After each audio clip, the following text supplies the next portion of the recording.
ओम नमो भगवते वासुदेवाय नमः। दोस्तों, तुलसी माता के विवाह के लिए कौन कौन सी पूजन सामग्री हमें चाहिए, तो आइए जानते हैं। और साथ ही हम आपको तुलसी पूजन मुहूर्त भी बताने वाले हैं।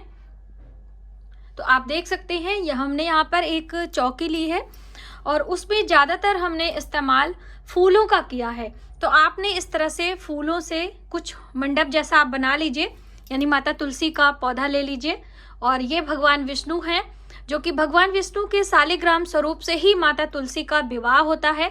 तो आपके पास शालिग्राम स्वरूप नहीं है तो आप भगवान विष्णु को ले सकते हैं, या फिर जो लड्डू गोपाल हैं आप उनको भी रख सकते हैं, क्योंकि शालिग्राम को महिलाएं स्पर्श नहीं करती हैं। और जो महिलाएं अकेले ही माता तुलसी का विवाह संपन्न कराती हैं, उनके लिए ये सुविधा हो जाती है कि भगवान विष्णु से आसानी से आप उनका विवाह करा सकते हैं। तो इनके लिए मंडप बनाया जाता है, क्योंकि विवाह में मंडप बहुत ज़रूरी है। तो ये गन्ना है दोस्तों, तो ये हमारा गन्ना जो है कट गया है, यानी कि छोटा छोटा है, इसलिए हम मंडप नहीं बना सकते। तो हमने यहाँ पे इस तरह से लगा दिया है। और कलश बनाने के लिए चाहिए, तो यहाँ पे ये आम के पत्ते हैं। अभी हम आपको कलश बनाकर दिखाएंगे। और आपको हम दिखाना चाहते हैं पलास के पत्ते, क्योंकि अक्सर हम जब बताते हैं पलास के पत्ते, ये हल्के से मुरझा गए हैं लेकिन इस तरह से होते हैं। और पलास का पत्ता हवन सामग्री के भी इस्तेमाल में आता है। और पंच पल्लव में पलास पत्ता एक आता है। तो ये आप देख सकते हैं, अभी मेरे पास था इसलिए हमने सोचा मैं आपको दिखा दूं। और चौकी पर आसन फूलों का हमने दिया है भगवान को भी, और यहाँ पे कलश के लिए। और ये है गणेश देवता, तो यहाँ पे गणेश जी को भी फूलों का आसन है और पान के पत्ते पर हमने विराजमान किया है। अभी गौरी माता हम इसी हल्दी से तैयार करके आपको दिखाएंगे। और पूजा की जो बेसिक सामग्री है, जैसे कि सिंदूर चाहिए, ये है तिल, क्योंकि एकादशी के दिन अनाज का हमें स्पर्श नहीं करना है, तो हमने तिल का यहाँ पे आसन देंगे, जो पूर्ण पात्र लगाएंगे। और अक्षत के रूप में भी तिल ही भगवान विष्णु की पूजा में इस्तेमाल किया जाता है।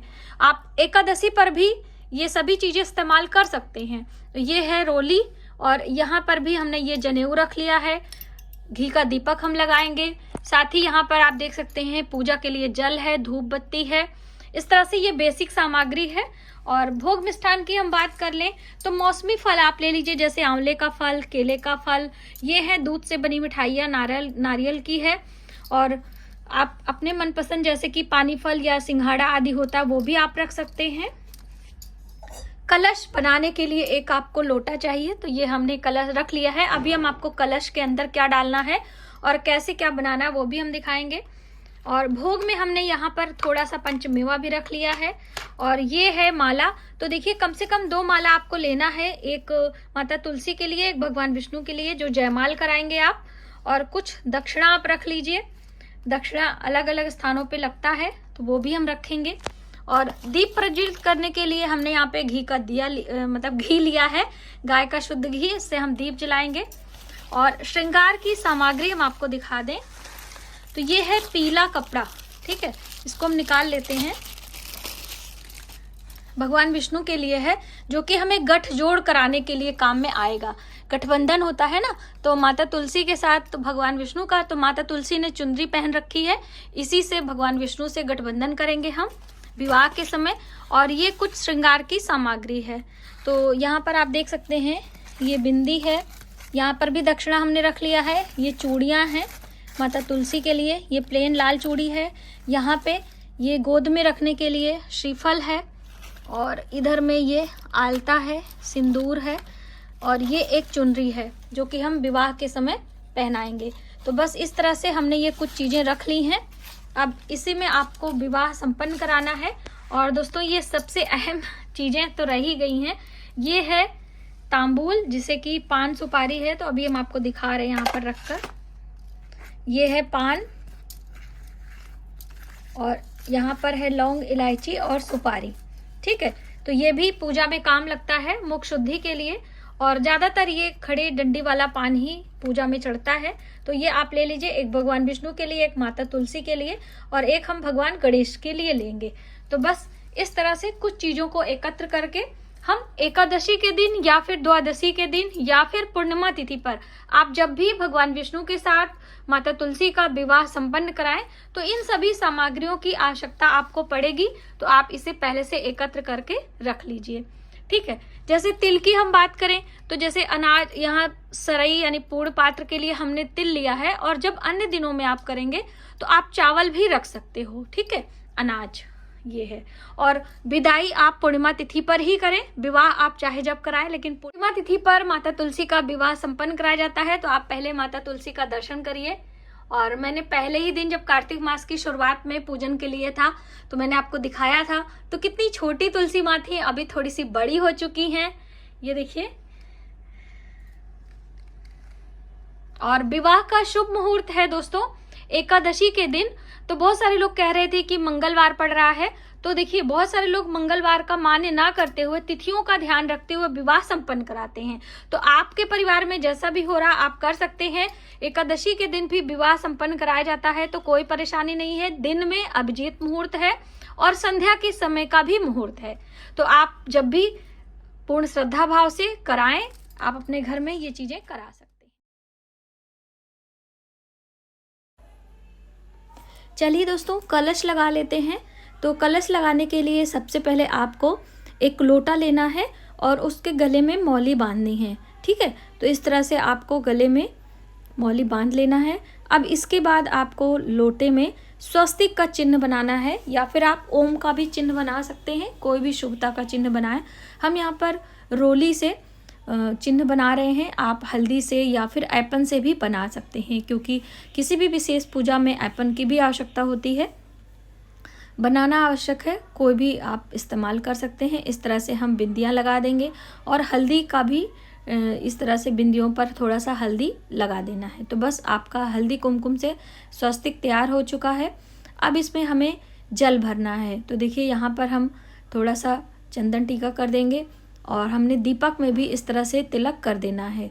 और जो हमने आसन दिया है गणेश जी को, पान के पत्ते पर भी हमने यहाँ पे थोड़ा सा तिलक कर देना है। अब इसके बाद आपको कलश पे क्या क्या चीज़ें डालनी है वो भी हम थोड़ा समझ लेते हैं, क्योंकि कलश के बिना हमारी कोई पूजा संपूर्ण नहीं मानी जाती, अधूरी रहती है। और ये दोस्तों साथ ही हम आपको, ये देखिए गौरी माता है, हमने हल्दी से तैयार की। वैसे तो गाय के गोबर से बनाई जाती हैं, लेकिन शहरों में गोबर मिलना थोड़ा मुश्किल हो जाता है। तो आप इस तरह से हल्दी से या फिर तुलसी जी की मिट्टी से भी गौरी माता बनाकर गणेश जी की साथ में आप विराजमान कर सकते हैं। गौरी गणेश की पूजा के बगैर भी कोई पूजा आपका संपन्न नहीं माना जाता है। तो चलिए कलश लगा लेते हैं।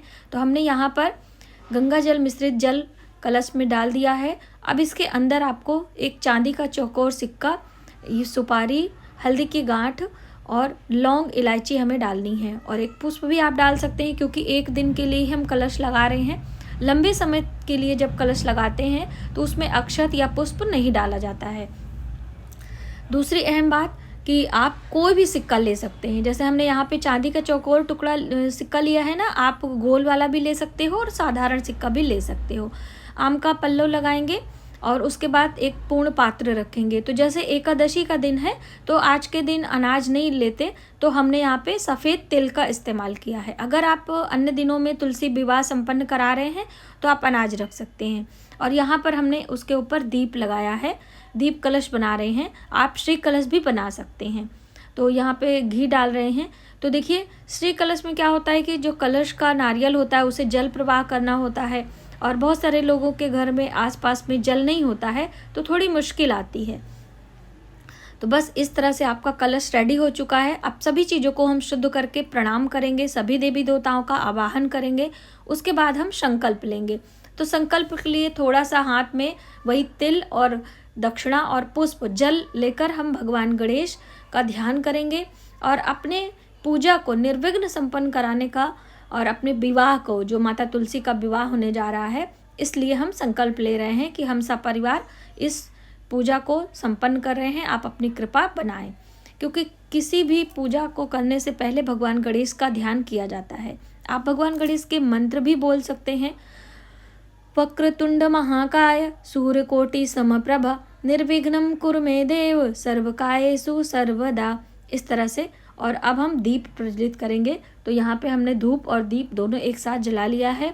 दोस्तों दीप से कभी भी दीप आपको नहीं जलाना चाहिए, पूजा में सजावट में आप कर सकते हैं। और यहाँ पे आम के पल्लव पर चंदन टीका हमने नहीं किया था, तो अभी हम कर ले रहे हैं। और उसके बाद आपको सर्वप्रथम दीप का पूजन करना चाहिए, ठीक है। दीप प्रज्वलित हो जाता है, उसके बाद हम दीप का पूजन करेंगे, जल घुमाएंगे, हल्दी कुमकुम लगाकर दीप देवता को प्रणाम करेंगे। अपने पूजा के साक्षी होते हैं और आपके पास कुछ पुष्प माला हो तो आप कलश देवता को और दीप को प्रणाम करें, क्योंकि कलश में भी वरुण देवता के साथ अन्य देवी देवता हमारे पूजा के साक्षी होते हैं। पूजा के दर्शन के लिए भी देवता आते हैं जब कोई विशेष तिथियों पर विशेष पूजा हम करते हैं। तो बस घंटे की ध्वनि करते हुए अपनी पूजा का प्रारंभ करना है। माता तुलसी को भी प्रणाम करेंगे, भगवान विष्णु को भी प्रणाम करेंगे।